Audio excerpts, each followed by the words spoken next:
a former client of mine who was moved out of the country. He was a retired university professor. After a recent surgery, his doctor prescribed a strict diet to support his recovery.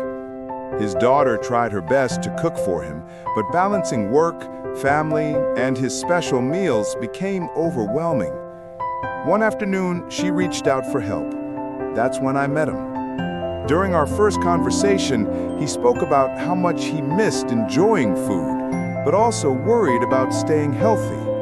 I assured him that food could be both healing and enjoyable. I began by understanding his dietary needs, then carefully planned and prepared meals tailored to his recovery. Slowly, I saw the change. He grew stronger, his energy returned, and he started looking forward to meal times again.